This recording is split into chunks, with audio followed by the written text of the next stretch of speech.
Institute of Higher Learning. This is the Jake Feinberg Show. Welcome back after a long Thanksgiving weekend, lulled into sleep with turkey and cranberry sauce. And we are back in a big way today, and we're happy to have all of you along with us.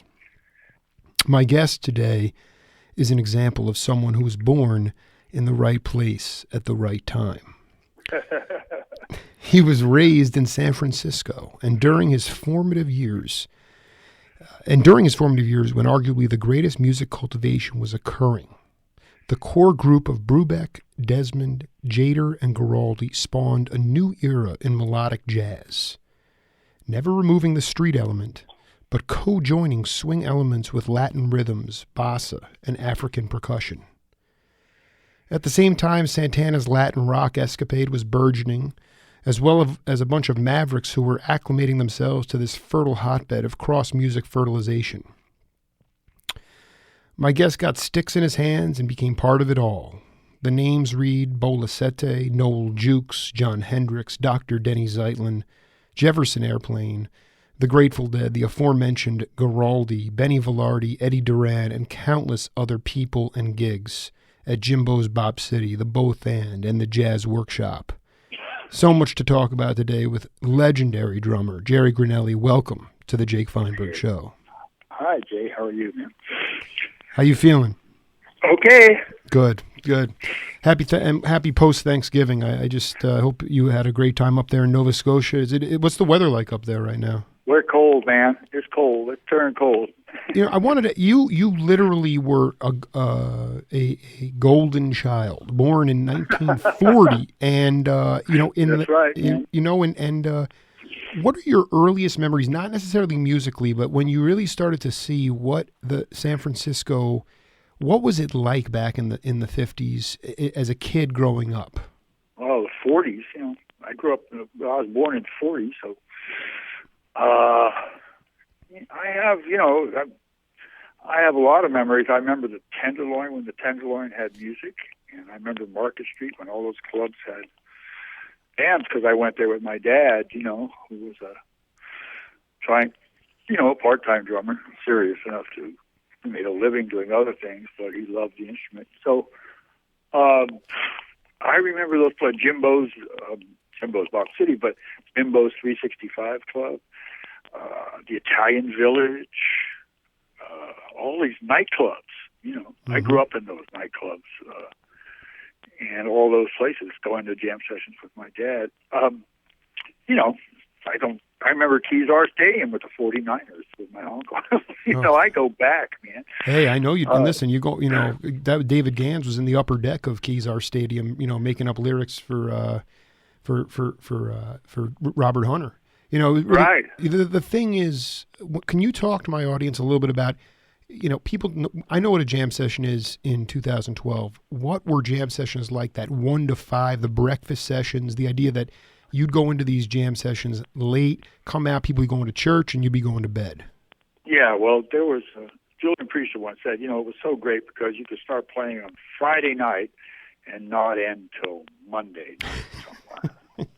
Straight. And that was the goal. That really was the goal. Jimbo's Bop City was the Mecca. There was Ronnie Soulsville, there was the Plantation, and these clubs all started. Jimbo started at 2 in the morning. They were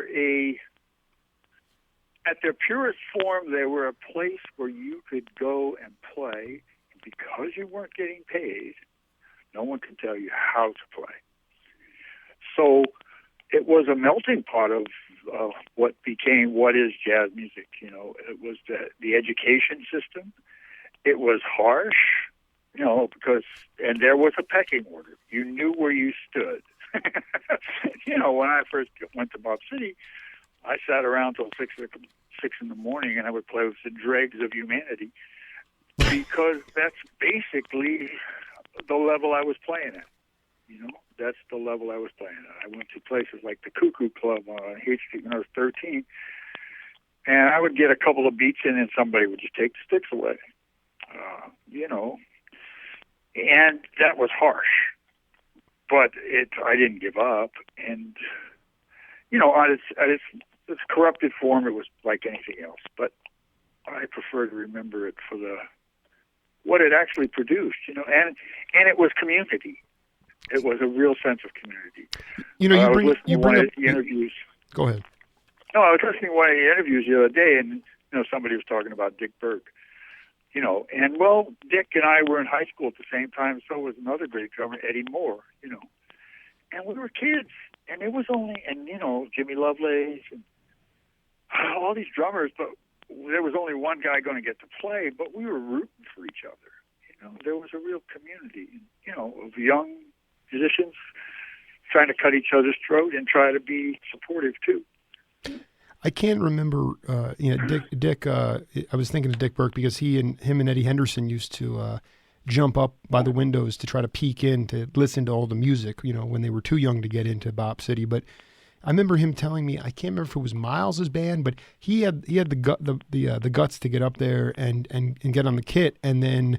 Like you said, this sort of pecking order, he started playing and all the guys just walked off the stage. Oh yeah, man. That was it.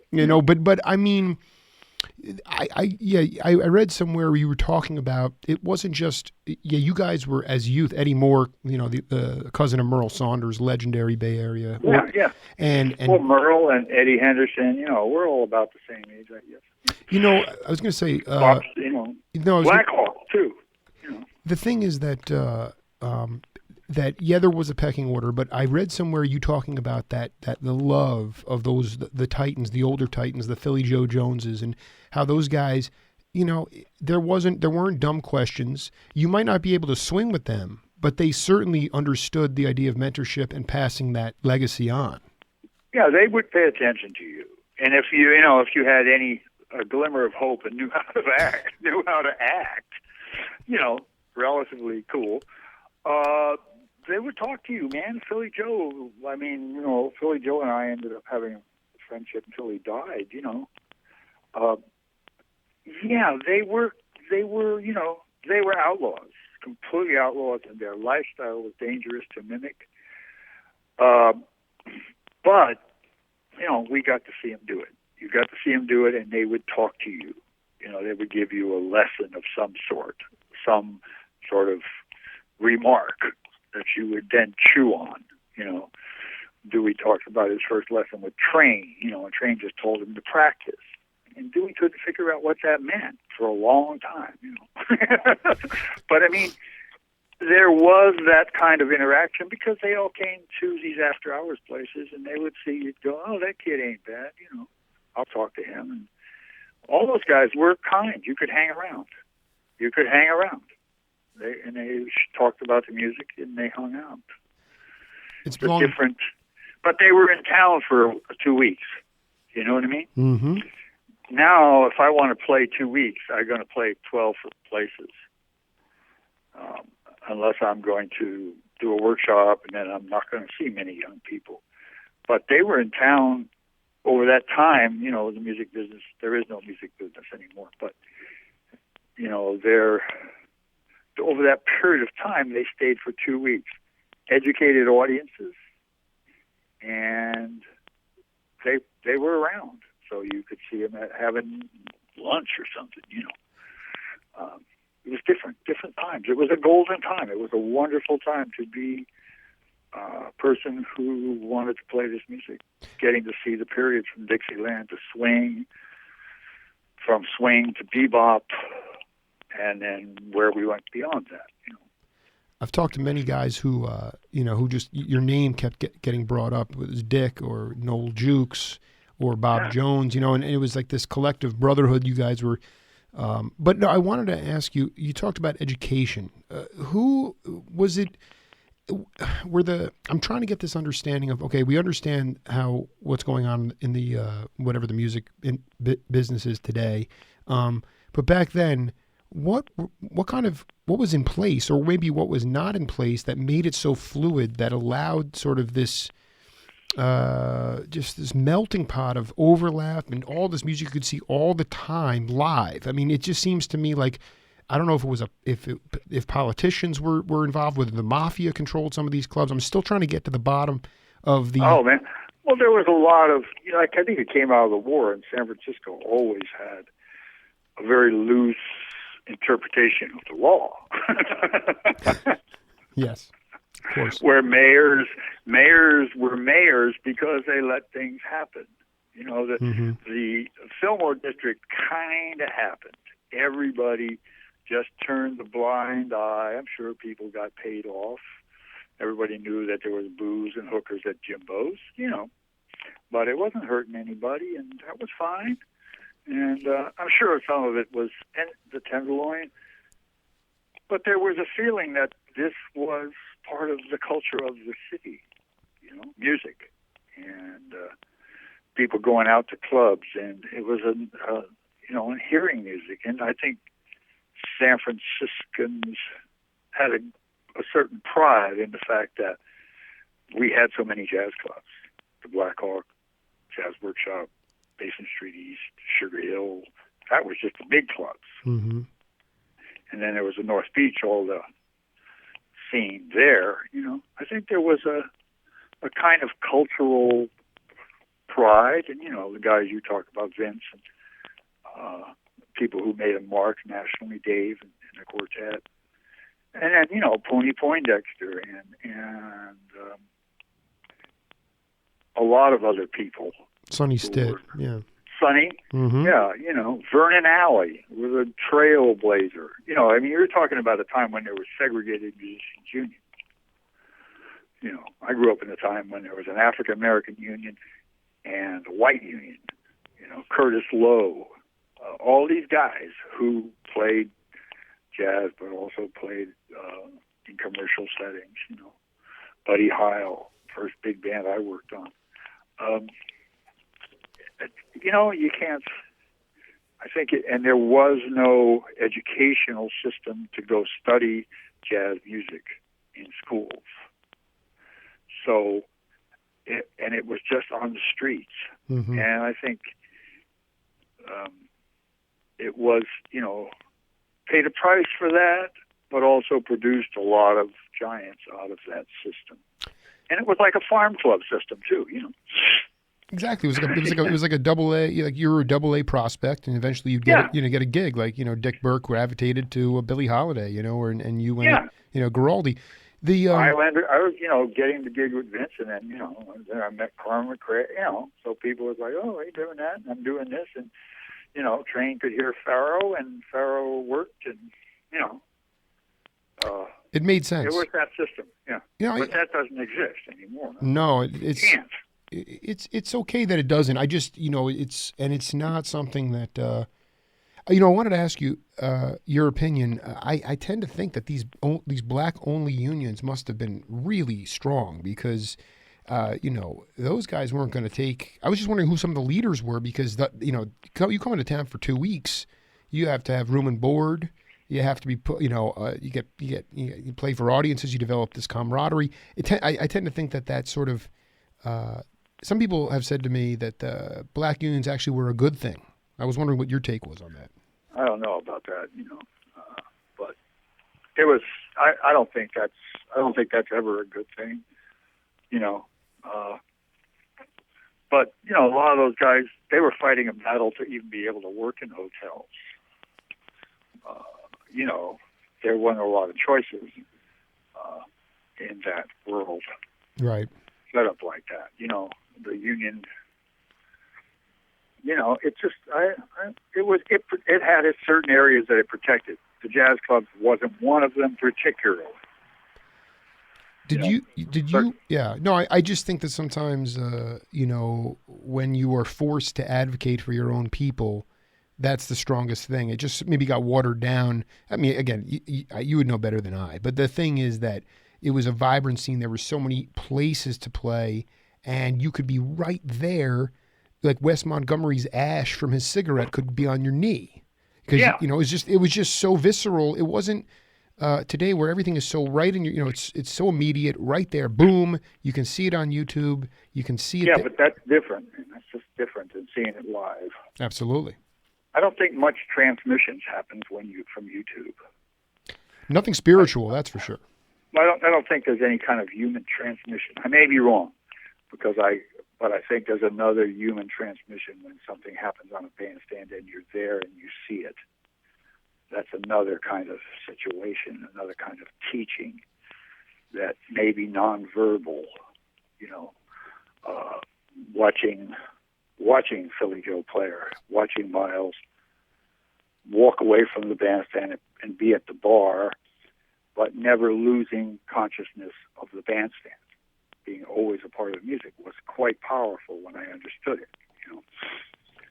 So I think that was another whole different feeling of the streets and learning on the streets, you know. That can be brought into the educational system with, as more and more, if we get artists who are willing to be teachers and learn how to teach.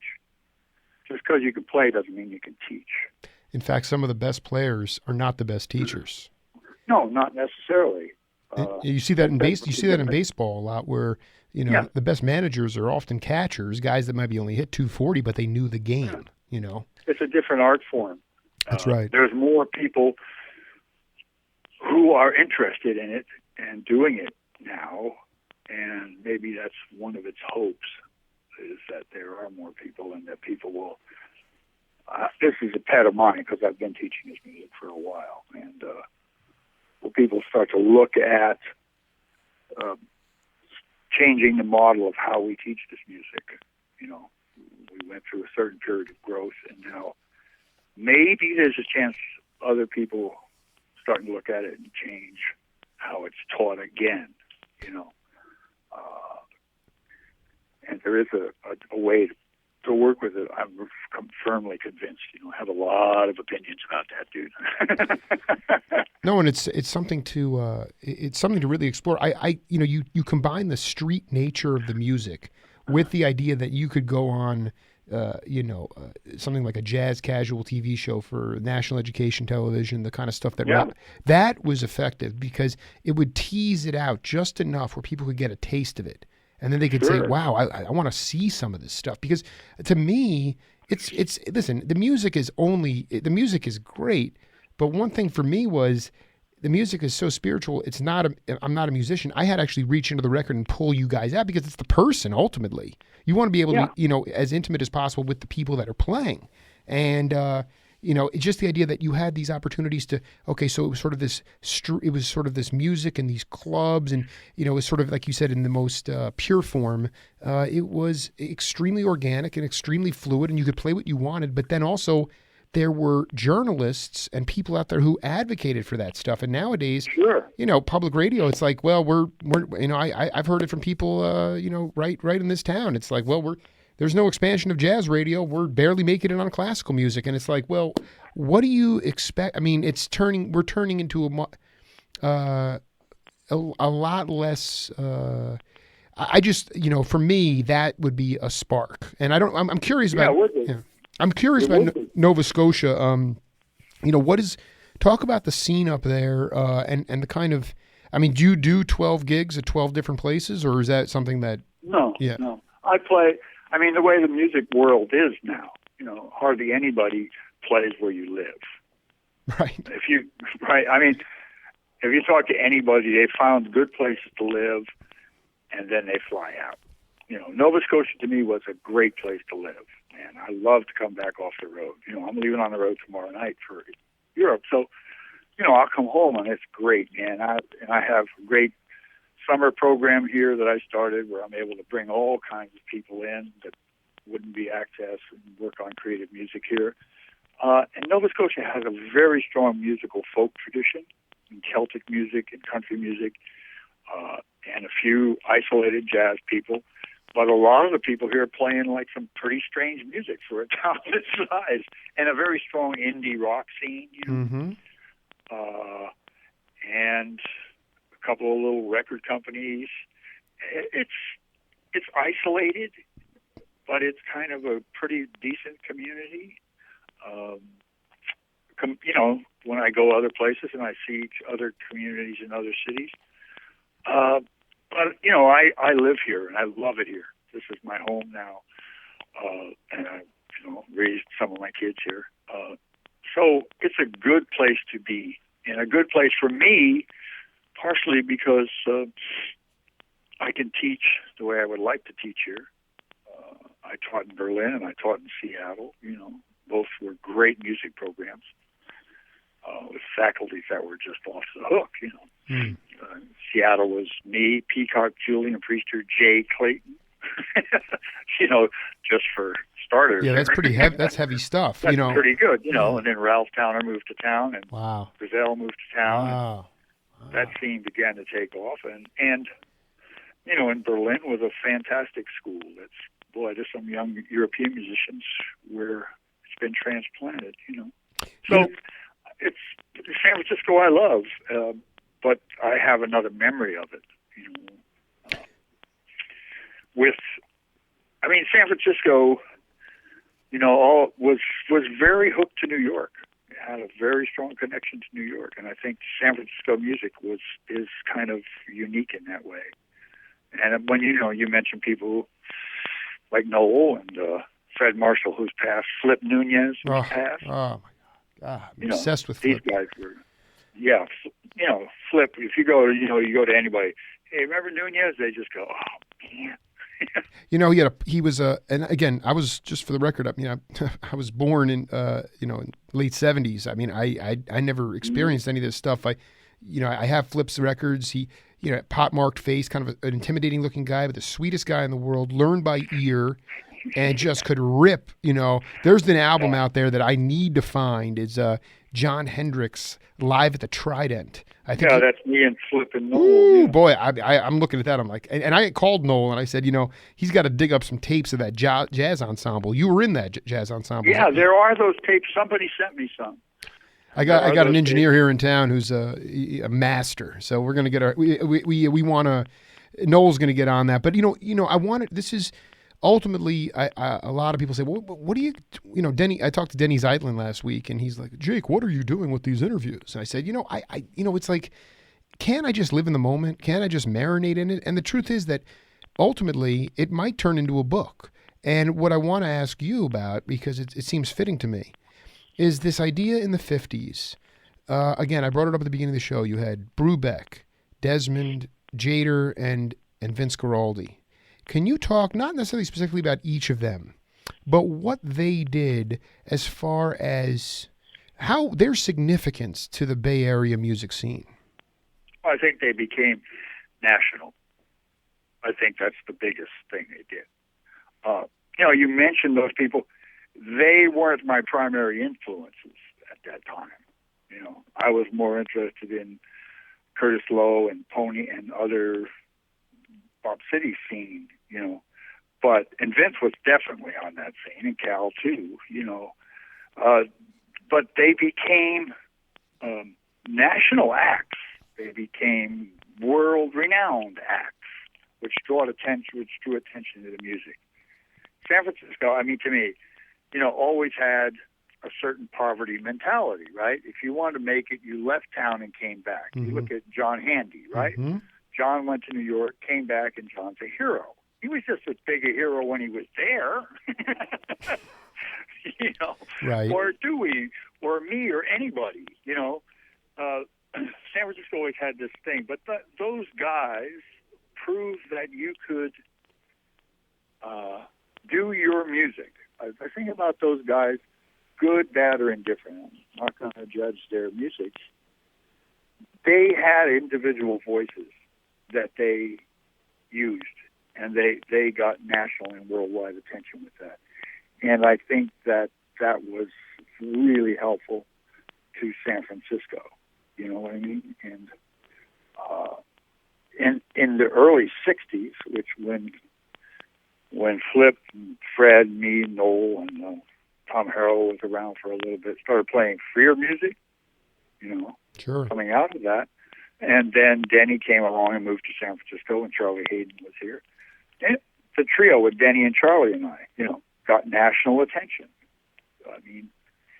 That draws attention to a scene, and I don't know if I'm being very articulate. Oh no, but I juxtapose that to today, because jazz was actually considered mainstream, somewhat popular music. So it was. Yeah. It changed someone in the '60s because, the clubs were the clubs, and people wanted to go and have a good time. As the music changed from, when Mingus first came to town, man, people were pissed off. Mm-hmm. And they were pissed off when they heard Train. because it was different. It was more demanding, you know. But it's the same. They were pissed off when they heard Charlie Parker. Everybody tends to forget that, you know, because like now Bird, everybody loves Bird, right? Right. But they didn't. Innovation has never been greedy. Yay! I was going to say. It. I was going to say Charles McPherson told me when I interviewed him. He told me a great story about Mingus at a club in New York, and I think it was mafia run, but at the end of the night they were owed a couple grand. They didn't have the money, and Mingus ripped the entire piano strings out of the piano. That is not an easy feat to do. That guy was, and those guys, what I loved most, I never met him, I never saw him, but they clearly were playing what they wanted to play, and it was really it was up to the audience could decide whether they liked it or not. But they weren't catering to anybody, and there was an independence to that. That wasn't the nature of the music. I don't think that's built into the music, good or bad. That isn't built in necessarily to the music, and it's jazz. Jazz isn't easy listening. It's not intended to be. There's no reason for it to be. There's nothing wrong with easy listening jazz. That's cool. Well, there's nothing wrong with it. As long as I don't have to do it, right? That's fine. Exactly. There's nothing wrong with it, but there's nothing right about it either. I was just saying it's an incredibly powerful form, and if it wasn't, you wouldn't go anywhere in the world and see people trying to play it. Well, this is a perfect segue into a piece of music. I'm not sure the last time you heard it, but we're going to cue it up here and come back and talk about it, okay? Okay. Mambosa. Mambosa? Yeah. You were playing brushes and what were you hitting on? Cowbell and woodblock. Cowbell and woodblocks. It was actually my dad's woodblock. Sounded perfect, yeah. I love my dad's cowbell too. It says here, after the date, Vince stuck a cigarette in his ear, twisted around on the chair, quickly snapped his finger under his mustache, and said, "That's background music to life. You could hear a baby crying under that. It's just great." And the three words I wrote down: light, acoustic, and listening. And that's when I listened to that stuff, you had to listen to that stuff. I mean, and that was some of the stuff you guys did was much more complex than that because you had timbales and congas on top of the fact you were playing a trap set. Yeah. But, it was because, that was unamplified acoustic guitar and bass and drums. It was all acoustic music, Perhaps in the club some of it would be amplified, but there was no monitors, so it was played at a volume level that you had to hear. You had to be able to hear what somebody was playing. So, yeah, it was another kind of art form at that point. But it was just hard, and that I can hear that. It's funny to hear something you made 40-something years ago. Was Vince came to play all the time. That was Vince Guaraldi, man. He came to play for dead on, for real. So did Bola, and so did Fred. Fred and I. Yeah, Fred was a hard human being sometimes, but man, wow, he was really an amazing player. And yeah, that was like, that's the way we played every night. So we went into the studio and we just played the way we played every night. Those records were 3 hours. You did those records in 3 hours. Because that's how much time you paid for the studio, right? You had to get in and cut. Yeah. Yeah, 3 hours. Where did an album in 3 hours? Vince would pay us for 2 sessions because he wanted to keep the trio together. Did you? Can you tell me where did Bola? Where did he appear from? How did Vince find him? I don't know, man. It was like from Brazil, and Bola had worked with Dizzy, and then Vince had been a real fan of Brazilian music, one of the early fans of real Brazilian music, samba music, and I don't know where that connection came from. It's all fog at this point. But, man, that's 45 years ago. No, hey, listen, I'm pushing the envelope, but my address. Hey, I'm stretching you out. You're going to Europe, man. I'm stretching you out. And I don't remember, but it was like Vince just would come in and he'd go, "Hey, man, we're going to play with Bolasetti. And me and Fred be like, okay, what's Bolasetti? It's a person. No, it's a person. And then, we rehearsed a couple of tunes with Bola, and we started playing, and it was great. And the next thing is that we're going to do these 2 Bolasetti records. And, one of the things that San Francisco had was critics, Philip Elwood and Ralph Gleason. Mm-hmm. I mean, Ralph Gleason, if Ralph Gleason wrote about you, Ralph was a syndicated jazz critic. So, that's a big deal. If Ralph Gleason wrote about you, they read about you in New York. Exactly. And he was all over public television, too. Yeah, and even, but Ralph was a syndicated jazz critic. Later became even broader music critic, right? But that was pretty powerful, and he wrote about Vince. He wrote about me, he wrote about Denny. He wrote about John Handy. He helped a lot of us, and he made a great contribution. Well, he had great Jimmy Lyons. He had great taste. Lyons was pivotal. Elwood and Gleason, Herb Wong was amazing. Herb Wong, Daddy Wong Legs. Jada wrote that. And Big Don Barksdale, man. When it was KDIA came on at, I think Big Don Barksdale came on at midnight or 10 o'clock on KDIA out of Oakland, and Jerry, what's his name, baritone player. I don't know. There was another guy too, Poco, San Francisco. I remember there was an album that was released about this guy, obsessive record guy, who I'll have to get back on it. I wanted to ask you, Mambosa. It was a mambo and a bossa nova. I'm going to tell you a secret. Go. Okay? Yeah. Vince named tunes. That was another tune before it was that tune, okay? Exactly. No, of course. Exactly. And Mambosa, it was like a mambo kind of, with those funny little breaks. Exactly. Well, my question is, people would say, "Oh, it was," I say, "How did you learn those rhythms, or how did you become, cogent in that?" And people would say, "Oh, it's in the air, man. It's in the air." But truthfully, what was your first exposure to? Was it seeing Armando Peraza with George Shearing? Was it just Benny Velarde? Like, how did you get involved with that? I guess Armando. I met Armando at the drum shop. There was a drum shop called Drumland, famous drum shop in San Francisco. Somebody you ought to interview named Kenny Williams. I think he's still alive in Marin County. The drum shop was like, imagine walking in on a Saturday afternoon, and there's Max Roach, Philly Joe Jones, Armando Peraza, Mongo Santa Maria, Joe Morello, and the rest of us, right? Right. Hanging out and doing nothing but banging on drums. Sounds awesome. Drums, sounds great. Playing drums, racing hands. Morello and Mongo would go vanish into the practice room and just make some incredible music for a half hour. So Benny Velarde was already playing. Willie Bobo was with Cal. Mm-hmm. Cal had that rhythm section. Was Willie Bobo and Mongo, right? That's right. Mongo and Al McKibben on bass. Yeah, man. So that's a pretty good rhythm section. So and then Vince is the one who pretty much hit me to bossa nova and samba.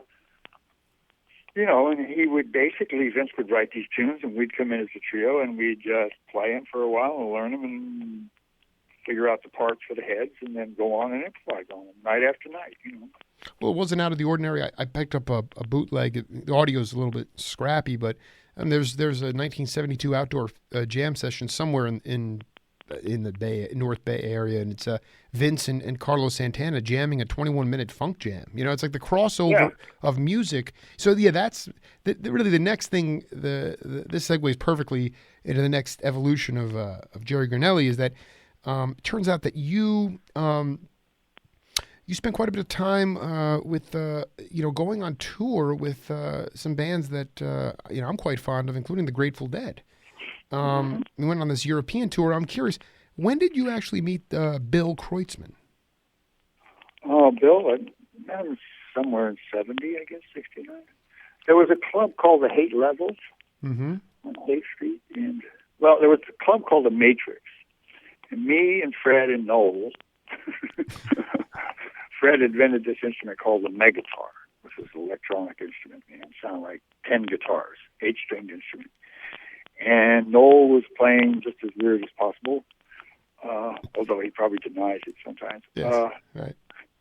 I mean, and I was playing, and we had this trio, and we were playing out. So we were working at the Matrix, which was Bill Graham's first club. On that bill, right, was the opening band was Big Brother and Janis Joplin had just joined them, and the Jefferson Airplane, and Gracie had just joined them. So that was the bill. We were making $8 a night each. Oh. So that was that, and then we played at another club called the Hate Levels, again with that same trio, just playing as weird as you possibly could imagine. And people just gravitated towards that music. It was like, it wasn't jazz that they couldn't understand. It was just an electronic, and it was freaky. It was out there, totally spontaneous playing. We wouldn't play anywhere else. And those people, that music made sense to them. It made more sense to them than Snapper Fingers jazz did at the time, because a lot of them could barely play. They could play a couple of notes. Bill was a great drummer, and it was one of those things. Again, it's San Francisco. It's a small town, and people were around each other and ran into each other. And we met a man named Bill Ham, and we created this thing called Light Sound Dimension, which was a light and sound orchestra band, And Bill was heavy into the Dead. He was already doing the light shows for the Family Dog, and so it was those kinds of, great coincidences, like you said, being in the right place at the right time. And I think those kinds of coincidences create scenes. The right amount of people, the right amount of chemistry. Does that make sense? Oh, I'm digging it, man. And I'm trying to figure out, first of all, this megatar thing. Was it a megatar? Was it a bass guitar, or was it actually an electric? No, Fred called me up one night and he said, "Man, you got to come over." You had to know Fred, and so I came over and he had this dream, and he took this rebar and he made this instrument. It had 8 strings and a fretless metal fretboard. The bottom 4 strings were tuned like a bass. The top 4 strings were tuned in quarter tones. And he put pickups on it. He didn't even know how to play it. Where? And he started playing. Oh, my He lived God. in Berkeley. Right. He had a studio next to the famous potter, Peter Volkas, on the railroad tracks on 5th Street, 5th and Camellia, man. And that was down 3rd. And we just started playing. Noel started playing. We started messing. I started making electronic drums and figuring out ways to amplify the drums. And Noel tearing, sticking things in his saxophone. Flip was messing with keyboards. Fred's wife, Beverly Bivens, who had been with this band, the Wee Five, big hit record, great singer. She dropped out and started screaming and using microphones. And that automatically hooked us into that same Haight-Ashbury, that music of the Dead, the Cleveland Record Company, Jim Lowe, all those guys who were out on another kind of street. Streets moved from Bob City to that, And, that's right. And so it just kind of put us in there. It's funny. I mean, that's the way my life has been. I just did a solo record for this indie company called Divorce Records, and first solo record I ever did. And I've done 5 solo concerts this fall for young people. I'm playing to people that are 40 years younger than me, man. Right. And it's that same thing. I think that when one tries to follow the spirit of Charlie Parker or bebop, I don't like preaching, but the music will lead you some pretty fantastic places that you can't micromanage. It's true. I think back to it was just, and there was so much fluidity within the scene. I mean, it wasn't like, you weren't stagnated by idioms. People were actually inventing their own things. And so, so languages, you might when Kreutzmann did Bill actually come up to you and say he's like, I understand what you guys are doing. I dig this stuff. I understand. I can understand your language. You guys were making up new languages on the spot. Yeah. And that was acceptable, and it wasn't about the money. You were making $8 an hour, and now everything's core. I was watching something, Mickey Hart. He continues to do his thing, and he has a band out, and I'm looking at this. I'm looking at this video that his PR person sent me, and I mean it's tight, and there's a lot of percussion. But I'm looking at it, and it's like this big, boomy auditorium, and there's, it seems like it's more important for the light shows, and the loudness than the music itself. And that to me was a little bit humbling because, I mean, in The Matrix, I know that Merle's son Tony used to curl up in these big pillows, and if and you just you'd crash out. There was also just like. It didn't matter if it was Howard Wales or George Marsh or Jerry Hahn, Jerry Granelli, Vince Guaraldi, Noel Jukes. I mean, you're talking about bringing in people that could play anything. I mean, what a jam session that's serious stuff. Yeah, I think that spirit's alive. That's why I said the music business doesn't exist. It's another thing, it's another thing. And you can do that. But you know what? I'm not just, it's been really fun to do these solo concerts just because I walk out there, there's 300 people or something, and I'm just, all I bring in is a set of drums, man. Wow. And they've really been fun. I've done some with electronics, the records with electronics, but, if you look at it on YouTube, there's these people, and for some reason, I tell them you all are pretty weird for being here. One of us is weird, right? But they're there because of the act of seeing somebody risk it. I think, I think that's jazz had this improvised music, whatever you want to call it, has to have that in its very nature. That human beings see other human beings willing to live in this place, even if it's only for an hour, where control isn't the issue. And it's exciting for people, and it wakes people up. And I think that's the attraction, man. And I'm not much interested in music that doesn't do that, whatever its style happens to be, Right, and to piggyback on that, it's also the ability to go and not have to look at all the wonderful corporate sponsors who put on these events. I'd rather just go into a room with paintings and the venue has. Oh, that's cool, man. Corporate sponsors are all cool. It's all fine. Money's great, man. Yeah. And it should serve the thing. It's not the other way around. That artists, there's a danger of artists being convinced of the fact that we're a product. We're not a product. Right. It's not in our nature of making art to be a product. Product could accidentally happen. Cool.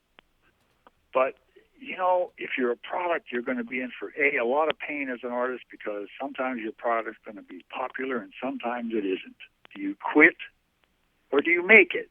Is it what you do?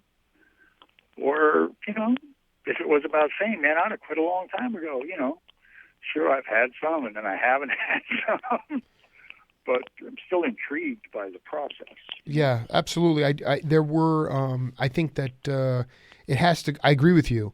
You go back, George Marsh, the great drummer. He sent me a bunch of records. They put them out in 1974. So you were talking about rock and roll really just sort of beginning to just really sink its teeth in hardcore into music, and the records are very well done. There's a Latin one. There's an African part. There's a Zakir Hussain. It was put out by Standard Oil, which was just to me was great. That's what you're talking about. But what I don't like is the idea of saying we're doing you a favor by putting up this. We're sponsoring this event, even though there's nobody really inside the machine that knows what it is.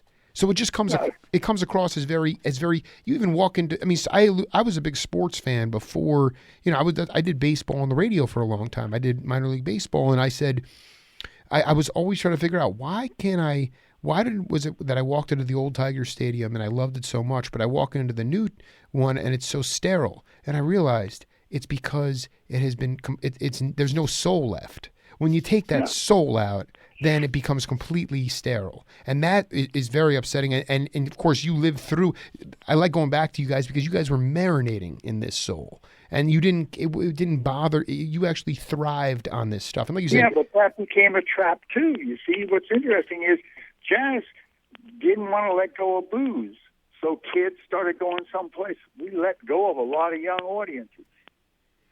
Delano and Lenny, when the Both Hand got rid of its liquor license, that club did better because younger people could come and listen to this music. I see. Yeah. Mm-hmm. We didn't keep reaching out for young people, and we didn't pay attention to a lot of them when they were actually going off and listening to other music. So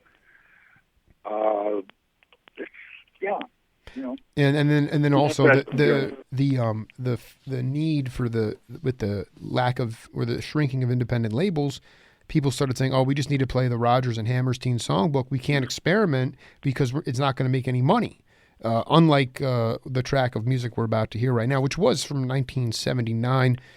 Just editor's note here: Jerry Granelli on percussion. Let's take a listen.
Suspended animation off the album Just Passing Through, Noel Jukes and the Dr. Legato Express.